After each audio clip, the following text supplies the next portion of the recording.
Everyone welcome again study जी के platform में। आज हम फिर टीचिंग एप्टीट्यूड से रिलेटेड मोस्ट इम्पोर्टेंट क्वेश्चन का प्रैक्टिस सेट स्टार्ट कर रहे हैं। तो आइए देखते हैं। और क्वेश्चन स्टार्ट करने से पहले यदि आप चैनल पर पहली बार आए हैं तो चैनल को सब्सक्राइब करिएगा, बेल आइकन को जरूर प्रेस कीजिएगा और हमारे टेलीग्राम चैनल को जरूर ज्वाइन कीजिएगा जिसका डिस्क्रिप्शन में लिंक मौजूद है। तो आइए स्टार्ट करते हैं। पहला क्वेश्चन है कि आजकल सीखने का सबसे प्रभावी तरीका क्या है। तो आजकल सीखने का सबसे प्रभावी तरीका क्या है? ऑप्शन है स्व अध्ययन, सेल्फ स्टडी, आमने सामने सीखना, ई लर्निंग या मिश्रित शिक्षा। तो इसका जो राइट आंसर होगा वह होगा मिश्रित शिक्षा। तो आजकल क्या हो रहा है कि सेल्फ स्टडी भी स्टूडेंट कर रहे हैं, आमने सामने क्लास में बैठ कर पढ़ भी रहे हैं और ई लर्निंग के माध्यम से भी कक्षाएं चल रही हैं। तो इस प्रकार ये मिश्रित शिक्षा आजकल शिक्षण का सबसे प्रभावी तरीका है। क्वेश्चन नंबर 22 है कि प्राथमिक स्कूल के स्तर पर अधिकांश शिक्षक महिलाओं के होने चाहिए क्योंकि। तो प्राथमिक स्तर पर महिलाओं को शिक्षक के रूप में क्यों रखना चाहिए? ऑप्शन है बच्चों को पुरुषों से बेहतर सिखा सकते हैं, या पुरुषों की तुलना में बुनियादी सामग्री को बेहतर जानते हैं, या कम वेतन पर उपलब्ध है, या संतान से प्रेम और स्नेह से निपट सकते हैं। तो जो इसका राइट आंसर है वह ऑप्शन नंबर डी। तो महिला शिक्षक क्या होती है? संतान से प्रेम और स्नेह से उनसे निपट सकती है। क्वेश्चन नंबर 23 है कि कक्षा शिक्षण में सफल संचार है। ऑप्शन है परिपत्र, पारस्परिक, दिशात्मक या प्रभावशील। तो जो इसका राइट आंसर है वह है ऑप्शन नंबर बी, पारस्परिक। कक्षा शिक्षण में जो सफल संचार तभी हो सकता है जब टीचर और स्टूडेंट में क्या हो? पारस्परिक संचार हो। क्वेश्चन नंबर 24 है arrange the following teaching process in order. निम्नलिखित शिक्षण प्रक्रियाओं को व्यवस्थित करें। ऑप्शन है वर्तमान ज्ञान को पूर्व के साथ प्रस्तुत करें, मूल्यांकन, पुनर्निरीक्षण और अनुदेशात्मक उद्देश्यों को तैयार करना। और एक और ऑप्शन है आपके सामने कि अनुदेशात्मक सामग्री की प्रस्तुति। और ऑप्शन आपके सामने है और जो इसका राइट आंसर है वह ऑप्शन नंबर डी। शिक्षण प्रक्रिया को जो व्यवस्थित क्रम है वे इस प्रकार होगा कि पहले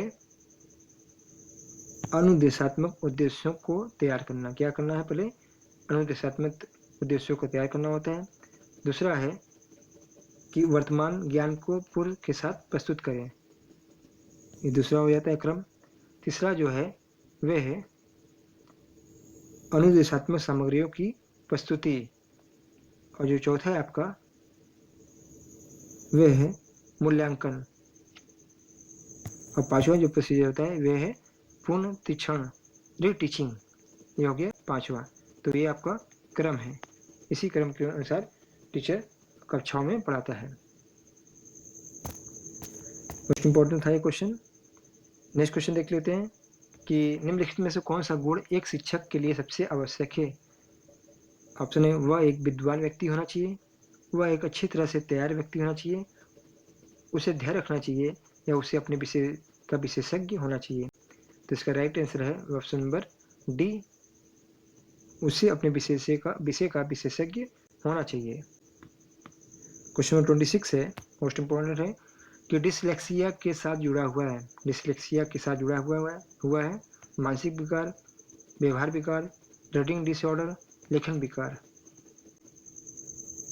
तो डिसलेक्सिया के साथ जो शब्द जुड़ा है वे जुड़ा है रीडिंग डिसऑर्डर। क्या है? रीडिंग डिसऑर्डर मतलब पठन विकार।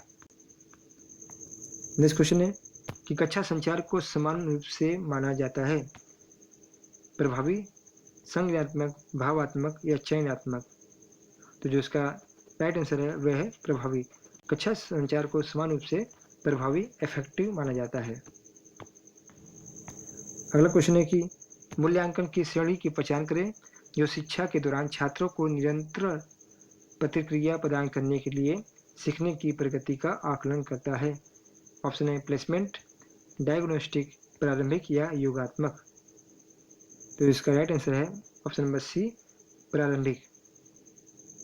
तो शिक्षा के दौरान छात्रों को निरंतर प्रक्रिया प्रदान करने वाली या प्रगति का आंकलन जो करता है वह है प्रारंभिक। क्वेश्चन 29 है कि शिक्षक अधिकतम भागीदारी संभव है। शिक्षक का अधिकतम भागीदारी कैसे संभव है? व्याख्यान विधि द्वारा, प्रदर्शन विधि द्वारा, प्रेरक विधि द्वारा या पाठ्य पुस्तक विधि द्वारा।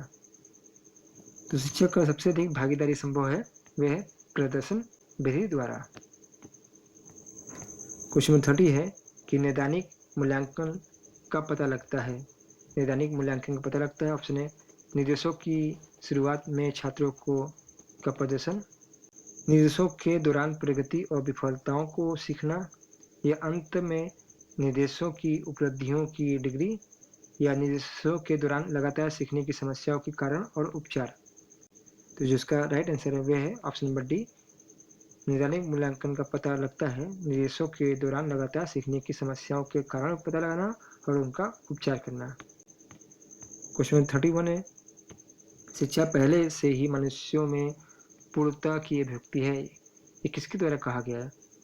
M.K. गांधी, महात्मा गांधी द्वारा, रविन्द्रनाथ टैगोर द्वारा, स्वामी विवेकानंद द्वारा या श्री अरबिंदो द्वारा।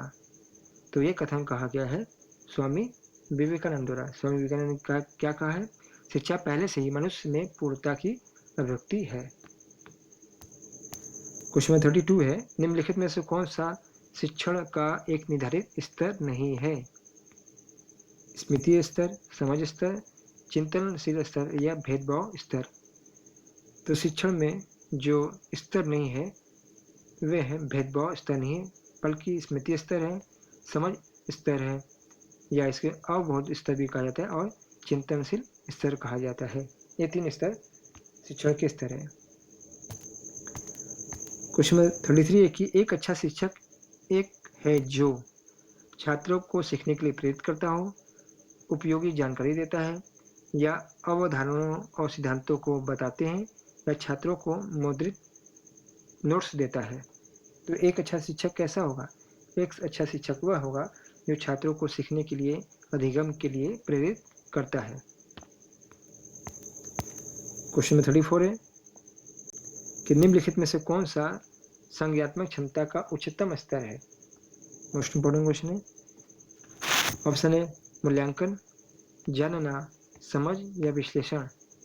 तो संज्ञात्मक क्षमता का सबसे उच्चतम स्तर जो है वह है ऑप्शन नंबर ए मूल्यांकन। क्वेश्चन 35 है कि उपलब्धि परीक्षण आमतौर पर के उद्देश्यों के लिए उपयोग किया जाता है। उपलब्धि परीक्षण आमतौर पर के उद्देश्यों के लिए प्रयोग किया जाता है। ऑप्शन है शिक्षण के बाद सीखने की मात्रा का आकलन करना, किसी विशिष्ट कार्य के लिए चयन करना, किसी कोर्स के लिए उम्मीदवारों का चयन करना, या शिक्षार्थियों की ताकत व कमजोरियों की पहचान करना। तो जो इसका राइट आंसर है वह है ऑप्शन नंबर ए शिक्षण के बाद सीखने की मात्रा का आकलन करना क्या कहलाता है? उपलब्धि परीक्षण।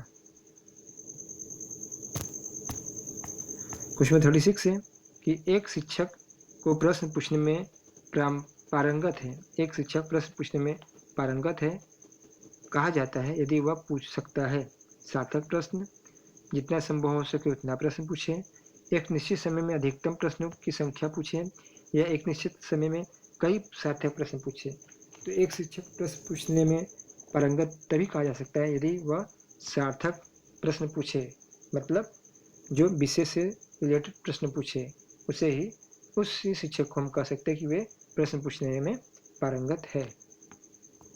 क्वेश्चन 37 है कि जब कुछ छात्र जानबूझकर शरारत करके कक्षा के अनुशासन को भंग करने का प्रयास कर रहे हैं तो शिक्षक के रूप में आपकी क्या भूमिका होगी? आप क्या करेंगे? उन छात्रों को निष्कासित करेंगे, उन छात्रों को अलग करेंगे, आप अपने अधिकार के साथ समूह में सुधार करेंगे, या उन्हें आत्मनिरीक्षण का अवसर देंगे और उसमें व्यवहार में सुधार करेंगे। तो जो इसका राइट आंसर है वह ऑप्शन नंबर डी, उन्हें आत्मनिरीक्षण का अवसर प्रदान करेंगे और उनके व्यवहार में सुधार करने का प्रयास करेंगे। क्वेश्चन 38 है कि एक सफल शिक्षक वह है जो दयालु और अनुशासित है, काफी और प्रतिक्रियाशील है, सहिष्णु और हावी है, या निष्क्रिय और सक्रिय है। तो एक सफल शिक्षक वह होगा, पहले देख लेते हैं कि इसमें कौन सा नहीं होगा। तो निष्क्रिय तो शिक्षक को नहीं होना चाहिए, हावी भी नहीं होना चाहिए और प्रतिक्रियाशील भी नहीं होना चाहिए। तो इसका जो राइट आंसर हो जाएगा वह होगा दयालु और अनुशासित होना चाहिए एक सफल शिक्षक की। क्वेश्चन नंबर 39 है कि एक कक्षा में कुछ छात्र सीखने के लिए बड़ी जिज्ञासा प्रदर्शित करते हैं। ऐसे इसलिए हो सकता है क्योंकि ऐसे बच्चे प्रतिभावान होते हैं, अमीर परिवार से आते हैं, या कृत्रिम व्यवहार दिखाते हैं, या कक्षा में अनुशासनहीनता पैदा करें। तो जो इसका राइट आंसर है वह है ऑप्शन नंबर ए, प्रतिभावान होते हैं। तो कुछ छात्र जो सीखने के लिए बड़ी जिज्ञासा प्रदर्शित करते हैं, तो ऐसे छात्रों को प्रतिभावान छात्र कहते हैं। तो प्रतिभावान छात्र कैसे होते हैं? जिज्ञासु प्रकार के होते हैं। लास्ट क्वेश्चन 40 नंबर का है कि शिक्षक छात्र संबंधों के संबंध में निम्नलिखित में से कौन सा उपयुक्त है? ऑप्शन है वह बहुत अनौपचारिक और अतरंग, केवल कक्षा तक सीमित, सौहार्दपूर्ण और सम्मानजनक, या उदासीन। तो एक कक्षा में छात्र और शिक्षक का जो संबंध होना चाहिए वह होना चाहिए सौहार्दपूर्ण और सम्मानजनक होना चाहिए।